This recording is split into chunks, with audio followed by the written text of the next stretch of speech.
Assalamualaikum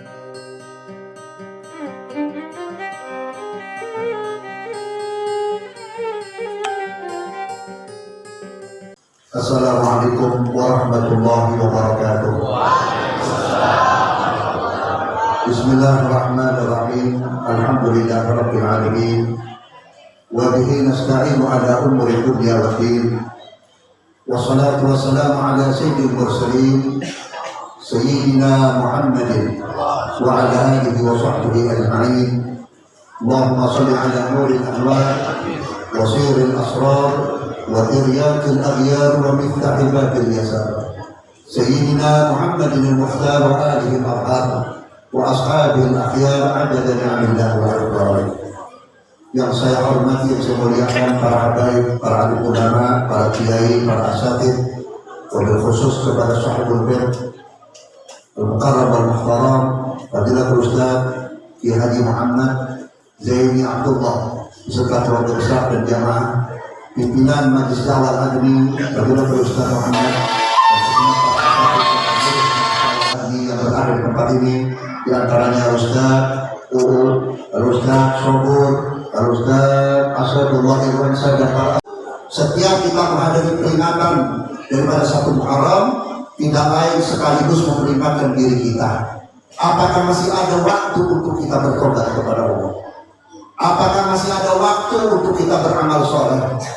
Apakah masih ada lamunan-lamunan khayalan yang mengatakan bahwa kita akan panjang umur seterusnya? Tidak. Maka oleh karena itu, dengan peringatan 1 Muharram ini, mudah-mudahan bisa menggugah hati kita agar kita lebih baik kepada Allah Subhanahu wa Ta'ala. Nabi pernah ditanya setelah pembukaan kota Mekah, "Ya Rasulullah, apakah ada hijrah setelah pembukaan kota Mekah?"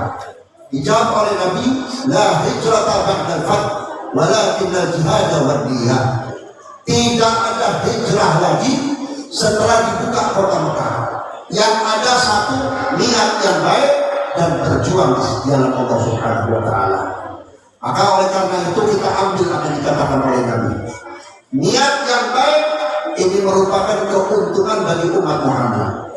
Umat Nabi Muhammad dengan umat-umat selain daripada umat Nabi Muhammad, bedanya cuma satu, di niat. Kalau umat yang lain, kalau belum beramal soleh, tidak dicatat sebagai orang yang beramal soleh. Tapi umat Nabi Muhammad baru niat, "Ya Allah, insya Allah hari Jumat besok saya kalau ada rezeki mau masukkan uang di keropak 100.000." Detik itu sudah dicatat oleh Allah, antum sedekah 100.000 sebagaimana niat antum. Maka oleh karena itu Nabi menyatakan dalam hadis, "Niatul mukmin khairun min amali." Niatnya orang mukmin itu lebih baik dari amalnya. Kalau niat dari hati, kalau amal belum tentu dari hati. Orang kalau niat, "Ya Allah, kalau saya ditakdirkan panjang umur, badan saya sehat, saya akan sholat berjamaah." Kita sudah mendapatkan niat, mendapatkan amal. Kenapa? Niatnya dari hati. Belum tentu nanti kalau udah sembuh, kita sholat berjamaah, ada niat yang ikhlas. Mungkin ada niat pengen dilihat orang, mungkin ada niat pengen diperhatikan orang lain, dan lain sebagainya.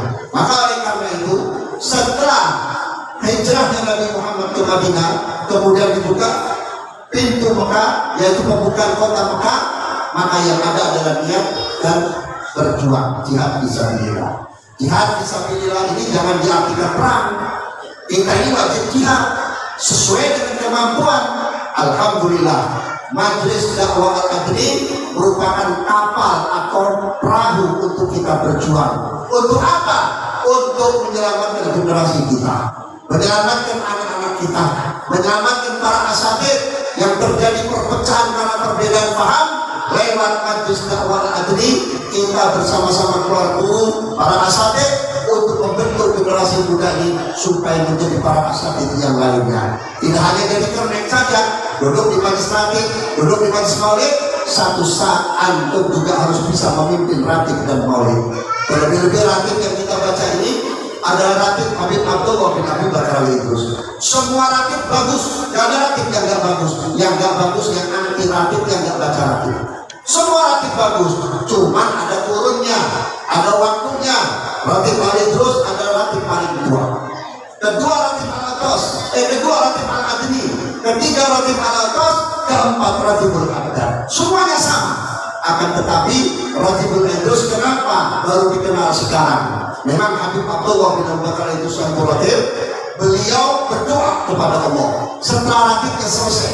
Beliau berdoa, ya Allah, rajibku ini rajib pertama, tapi tolong kenalkan kepada umat nanti di akhir zaman. Kenapa Habib Abdullah memohon kepada Allah supaya rajib ini dibaca di akhir zaman? Karena di akhir zaman banyak orang yang lepas iman Islamnya lebih halus daripada udara yang keluar dari hidung. Sehingga Nabi mengatakan apa? Yusbihu rajulun mu'minan wa yumsi kafiran, wa yumsi mu'minan wa yusbihu kafiran, wa yabi'u dinahu bi'arabi minad dunya. Nanti di akhir zaman, mungkin sekarang sudah terjadi. Di pagi hari kita mesti yakin kepada Allah, yakin kepada Rasulullah, percaya agama Islam adalah agama Allah. Sorenya sudah mulai tidak percaya kepada Allah. Sorenya sudah mulai tidak percaya kepada Nabi Muhammad. Sorenya sudah tidak percaya kepada agama Islam. Lewat apa? Mungkin pengaruh-pengaruh ajaran sesat yang merembak ke negeri kita sekarang ini, ajaran-ajaran di luar Ahlus Sunnah wal Jamaah yang sudah merajalela di negeri kita sendiri. Bahkan mereka melebar dengan bebas, sehingga tidak sedikit anak-anak kita yang terkena. Sampai kemarin ada seorang kiai yang umurnya cukup tua, mungkin 2 tahun atau 1 tahun lagi dia meninggal dunia, berani mengatakan agama Islam belum sempurna. Islam ini bukan buatan Nabi Muhammad. Islam ini bukan ciptaan Rasulullah. Islam ini ciptaan Allah. Allah yang membuat Islam, Allah yang membuat agama Islam, dan Allah sendiri menyatakan terang-terangan, inna dina indallahil Islam. Sesungguhnya agama di sisi Allah yang paling benar adalah agama Islam. Bukan artinya kita tidak menghormati agama di luar Islam, tetapi kita sebagai umat Islam harus memiliki keyakinan bahwa Islam agama Allah. Kalau agama Islam disebut belum benar, di mana belum benar? Cari agama yang lain yang sama dengan Islam, tidak akan ketemu. Gak usah kita bicara masalah hukum, gak usah kita bicara masalah bagaimana Islam mendidik kita, bagaimana Islam mendidik rumah tangga kita. Cara makan saja sudah beda. Nabi menganjurkan, mensunnahkan kita makan pakai tangan.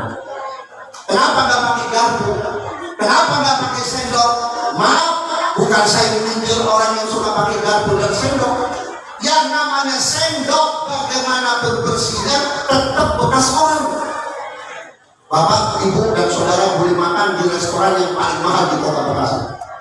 Begitu kita duduk di meja, dikeluarkan sendok, dikeluarkan garpu, dikeluarkan piring, tetap yang namanya sendok dan garpu itu bekas orang. Sekarang kita pakai, kemarin yang namanya orang itu pakai.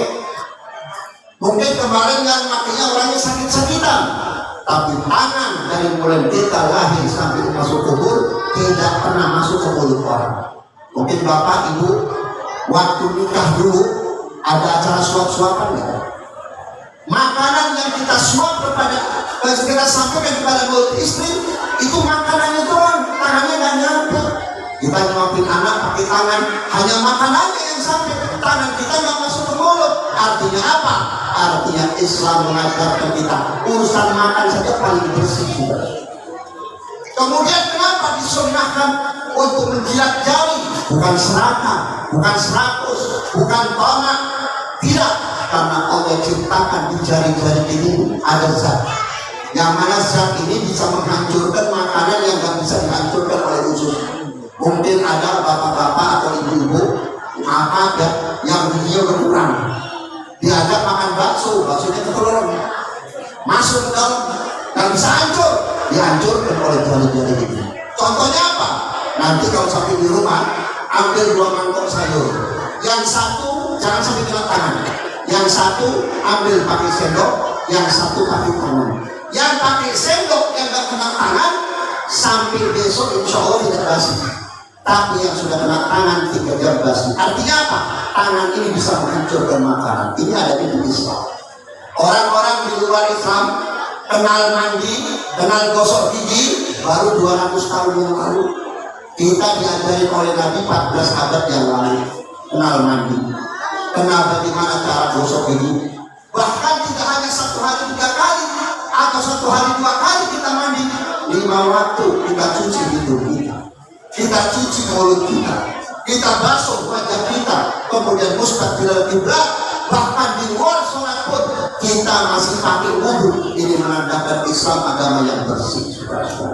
Saya kembali kepada tujuan dan maksud Majlis Dakwah Al-Adli. Majlis Dakwah Al-Adli mengajak kepada bapak dan saudara-saudara ini lewat Majlis Dakwah Al-Adli, ayo selamatkan generasi muda kita lewat pembacaan Ratib Al-Idrus. Maulana Rahmatullah Sunan Ampel dan 9 wali sudah mengamalkan Ratib Al-Idrus. Kenapa? Karena ayahnya Wali Songo belajar kepada Sohibul Ratib, ngaji sama Sohibul Ratib. Maka oleh karena itulah kita baca Ratib Al-Idrus. Pertama, tujuan kita untuk menguatkan iman dan Islam.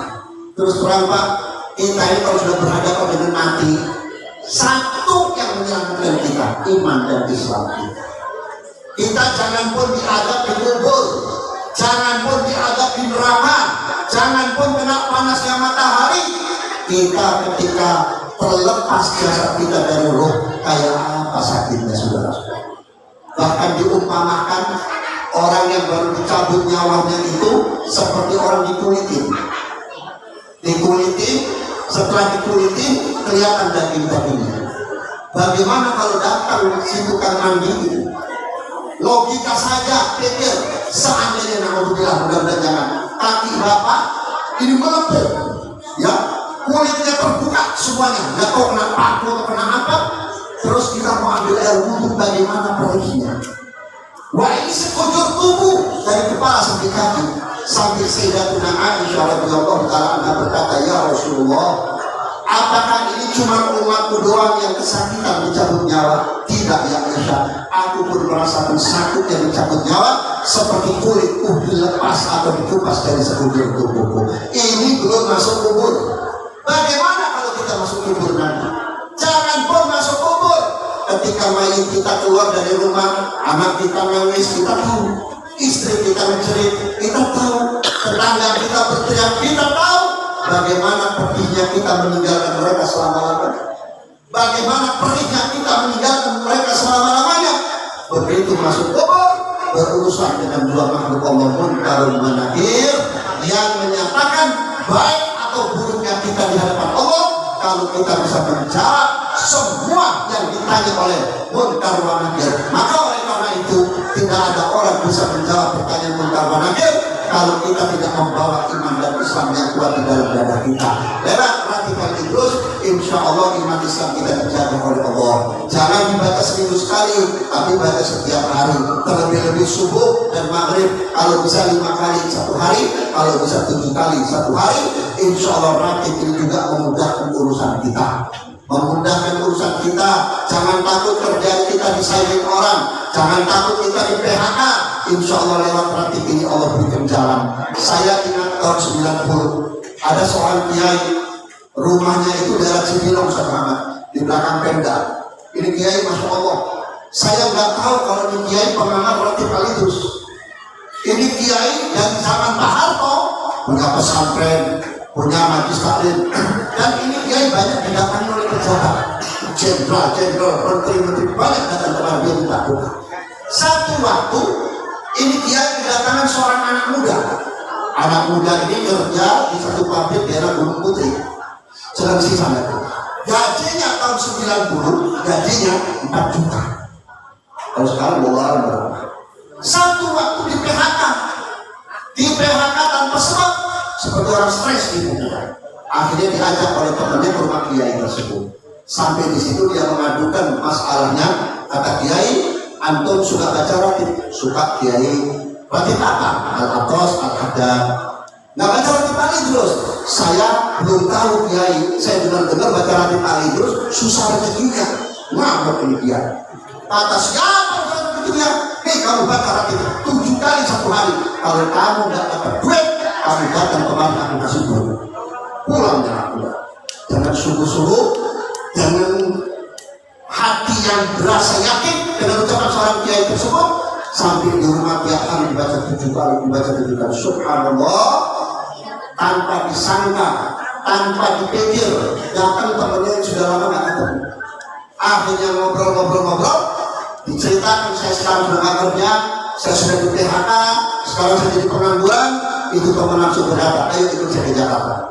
Sampai ke Jakarta ada lowongan kerja yang tadinya di sebuah pabrik di daerah Gunung Putri gajinya 4 juta, sekarang akhirnya dia masuk ke satu perusahaan di Jakarta gajinya 7 juta.